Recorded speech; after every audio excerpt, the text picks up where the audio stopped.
Hello friends, मैं अपराजिता लेट्सटॉक्लॉज में आपका बहुत बहुत स्वागत करती हूँ। फ्रेंड्स, आज की वीडियो में हम बात करेंगे कि किराएदार को रखने से पहले हमें किन बातों का पहले से ही ध्यान रखना बहुत ज़रूरी है ताकि हमें बाद में परेशानियों का सामना ना करना पड़े। तो आज की वीडियो में हम इसी बारे में बात करेंगे। फ्रेंड्स, सबसे पहली बात कि किराएदार के अंदर ड्रिंक करने की हैबिट नहीं होनी चाहिए। कुछ लोगों को यहाँ पर लग रहा होगा कि हम किसी की आज़ादी छीन नहीं सकते हैं, लेकिन आपको भी ये बिल्कुल पसंद नहीं आएगा अगर वो व्यक्ति ड्रिंक करने के बाद आपको कुछ कहे या कुछ ऐसा करे जिससे कि आपके लिए अप्रिय स्थिति पैदा हो। फ्रेंड्स, दूसरी बात कि आपको किराएदार के पिछले घर का पता और घर बदलने के कारण का पता होना चाहिए। तीसरी बात कि अगर वह कहीं जॉब करता है तो आप उससे कैरेक्टर सर्टिफिकेट की फ़ोटोकॉपी ज़रूर लें, क्योंकि ऐसा ना हो कि हमेशा वो किसी न किसी से लड़ाई करता हो और आपको भी परेशानियों में डाले आपके घर में रह के।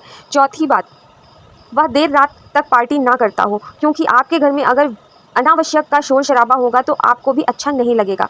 पांचवी बात, अगर वह कोई बैचलर है और सिर्फ खुद के लिए रूम चाहता है तो आप उसके घर वालों का मोबाइल नंबर ज़रूर लें। छठवीं बात, आप उसके डॉक्यूमेंट्स की एक एक फ़ोटोकॉपी अपने पास संभाल कर रख लें।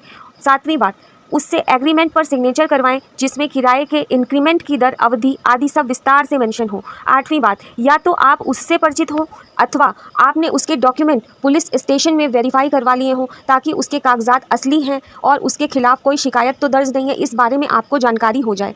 नवीं बात, किसी भी किराएदार को अपने घर पर आप बहुत लंबे समय तक ना रखें, क्योंकि ऐसा करने से ऐसा ना हो कि वह मालिकाना हक प्राप्त कर ले और आप एक दूसरे का मुंह ही ताकते रह जाएं। तो फ्रेंड्स, उम्मीद करती हूँ कि आप अपना घर किराए पर देने से पहले इन बातों का ज़रूर ध्यान रखेंगे। फिर मिलते हैं हम नेक्स्ट वीडियो में। Till then, bye bye.